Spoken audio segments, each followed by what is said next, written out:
Good morning, good afternoon, good evening. Whenever this video finds you, I hope you're having a rad time. I'm the Figure Dude, and on today's Action Figure Showcase, we have part 2 of my PG era.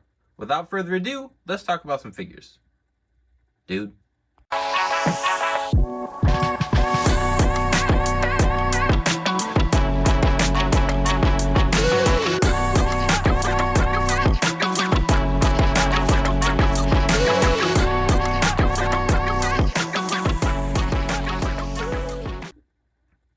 Welcome back. Like I said, today I'm going to continue with the PG era showcase, PG era of my collection. And I said as a disclaimer last time, I know that I'm going to mess things up as far as timeline and everything. I wasn't watching WWE during this time. I had kind of stopped watching. I think like when the last time I was like really into WWE was kind of the start of when they brought back ECW. Like I'd kind of slowed down on watching. I thought it was cool they brought ECW back, but then I definitely like tapered off. So the last superstar I was really into, like new guy, was CM Punk when he debuted. And then I took a break from wrestling, and by the time I came back, CM Punk, I think I started watching again in like 2012. So I probably took off like 4 years where I wasn't watching very closely. So I missed a lot of the PG stuff, a lot of gosh, what am I trying to say? A lot of just like the when Punk rose to like his, I don't know, almost legendary status in WWE. A lot of the post Ruthless Aggression stuff with John Cena, obviously. So for me, I was never sick of Cena like a lot of people were. I liked him during the Ruthless Aggression era. Same with Randy Orton. Like his character was so different during the PG era as opposed to the Ruthless Aggression. So kind of just missed a lot of that. And I've slowly gone back and watched piece by piece. So I wanted to address it. I've had people say they wanted it. So going through there, kind of trying to get this in the right order. I know like the parts is like my PG era parts here are not always going to be perfect as far as like chronological order. Sometimes to just kind of group guys in there. But anyway, let's stop talking. Let's get to it. We're starting off today with Randy Orton, and I think I might have had another Randy Orton custom in the first part. I have a bunch of Randy Orton, so did a showcase where I did like 8 Randy, or a work in progress Wednesday where I did like 8 Randy Ortons, and I just tried to find as many different looks for Randy as I could. So I had just a bunch of different decals from 3XR's library, and then I just pieced different things together. So you can see here, I've got the bald Randy with no wrist tape. I've got the logos on his trunks that kind of fade from yellow to gold or yellow to orange. And then the green one is just, like I said, I just took parts. I had a different head sculpt, and I just made as many different looks for Randy as I could. And I do have, I see, like the tattoos go up on the torso there on the green one, so technically that'd be more of a late Randy Orton. But Randy Orton was a huge piece of the PG era. One thing I always like looking at between eras is that you see the, like, you can trace the like rise of guys. So Ruthless Aggression, like John Cena, Randy Orton, Batista, like those guys were kind of finding their feet. Then they were like the headline guys in the PG era. If you look at the Attitude era, like with Rock and Stone Cold, you look at them in the New Generation era, they were kind of finding their feet. Then they were the next ones up. In the PG era, you can kind of see, like, obviously we've got the Shield, and for the longest time, like going into that next phase, like they were the guys. So I always think that's cool to look at. But of course we have Randy Orton here. Moving on. Next up is another guy who found his footing in the Ruthless Aggression era. We've got Edge along with his Edge heads, Hawkins and Ryder here, and the Edge figure is, I want to say it's the first Elite that we got of him. I could be wrong there. I got it off eBay like last year sometime, just trying to kind of fill in some Edge figures where I could. I think it's an alright attire. It's got the rated R on the side. I don't know if it's supposed to say superstar on there, but then it's just like a star design. It's got the lightning bolts on it, and it's a little different than just the other black ones we've gotten. The Edge head figures, those do say rated R superstar on the tights. I have the coats on them. I just think it adds more to him, because really the only difference is that you swapped out the head sculpts in the same exact figure's Edge. So kept the coats on there as well, but I did recently start working on some Major Brothers customs, so I'll add that into the showcase at some point maybe. But here's Edge and the Edge heads.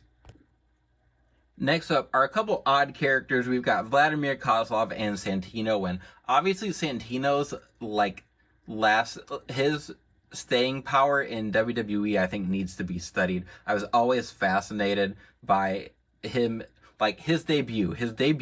I was still watching. Like Umaga was on a reign of terror, and they were overseas. And Santino was like this fan that they pulled from the crowd, and he beat Umaga to win the Intercontinental Championship. And I lost my mind. I was like, oh my God, like this random fan just came out of the crowd and he beat him. Like my mind was blown. I thought it was an awesome debut, and his comedy was fantastic. I always thought he was funny, and I thought he was a good character in WWE.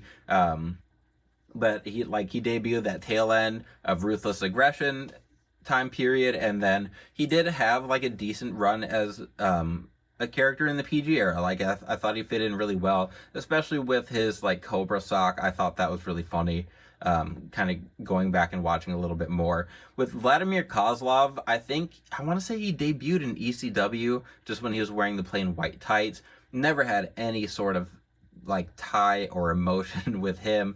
But I think this is a really nice elite. I like that they did it in the red attire. I'm surprised we never got him in the white, but I guess maybe not as shocking since we didn't get another elite of him. It does not pose well. The ratchet joints are pretty rough, and it's not like he's someone I'm going to go remake to update, so he just kind of chills on my shelf. The elbow pads did not come with, these are with him, they're the Sergeant Slaughter elbow pads from the Elite, like 89 or something, so they're a little off as far as the red, but they work as extras thrown on there. And these guys did end up becoming just like a comedy duo, which again, Kozlov is just a weird example of a guy they were pushing at that time period, but nonetheless, needed them both for my shelf.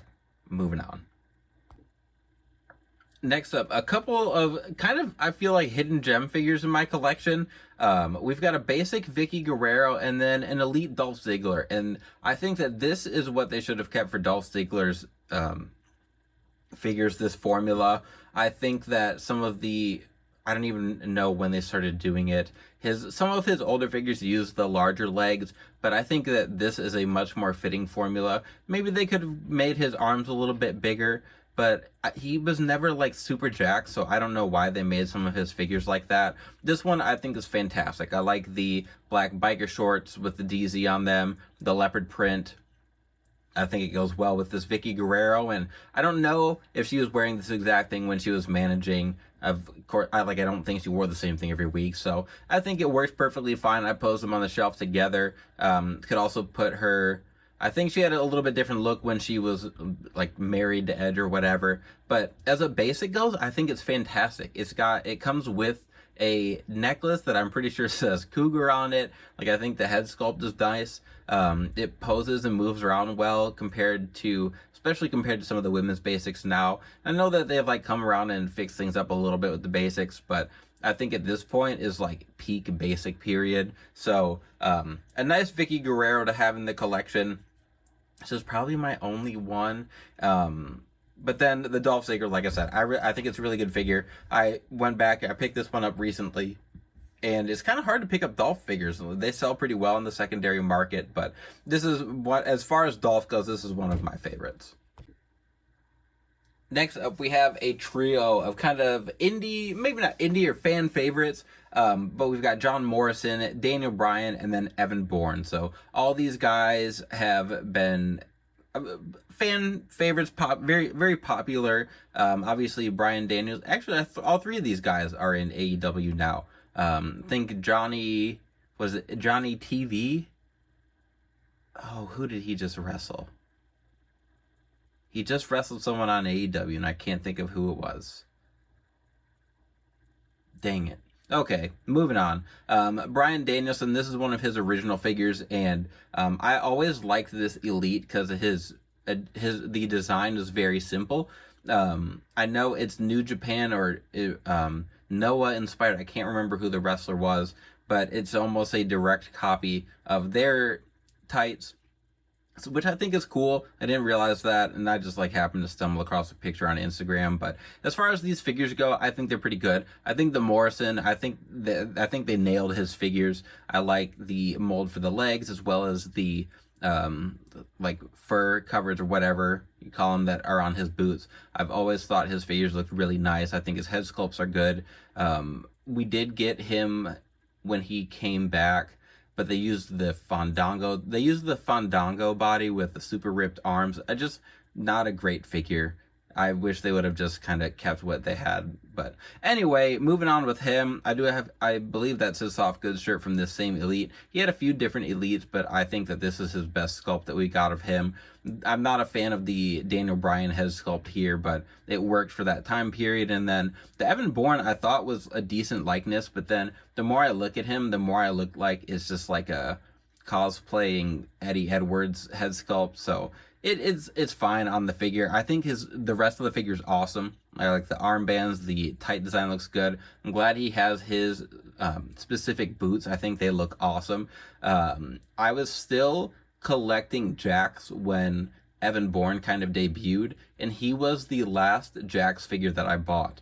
And it was probably the final straw because his Jax figure is the same height as the Undertaker, and I was like, I can't do this anymore. I don't remember when I bought it, but I remember getting it, like kind of being excited to add Evan Bourne to my collection, and then him just being so giant that it just kind of took it out of me. And then I think I stopped collecting for a little bit before I hop into the Mattel line. But anyway, here, 3 guys that I love having in the collection.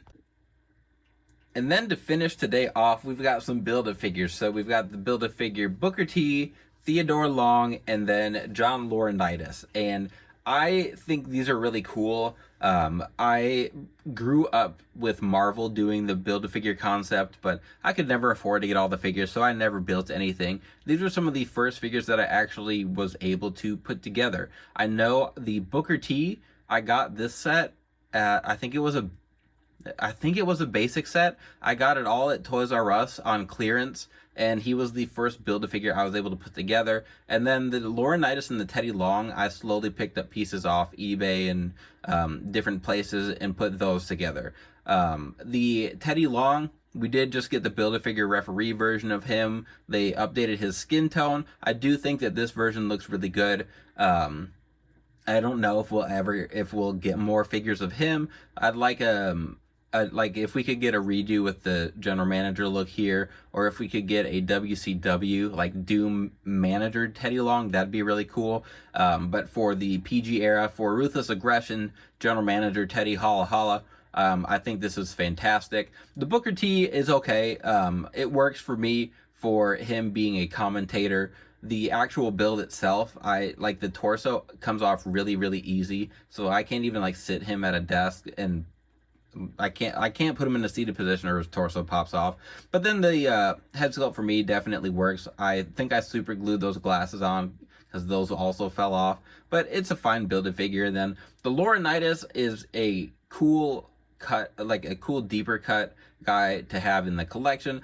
Obviously, we will not be getting any more John Laurinaitis figures.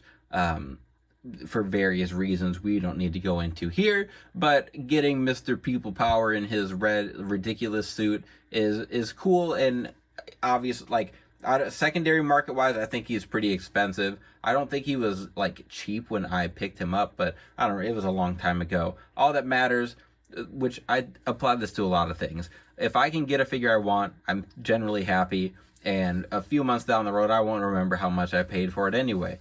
So take that for whatever you'd like to. Hopefully you take that advice and use it for good. But that is everything for today, for today's showcase. There's going to be at least a couple more parts of the PG era collection that we look at, and then maybe we'll just move on to like modern stuff. I don't know. Modern, we could do 20 parts of my modern collection. That's obviously the largest chunk of my shelves here. But if you made it all the way to the end, thank you very much. Please continue to like, share, subscribe, and remember, you can't buy happiness, but you can buy more action figures. Figure Dude out.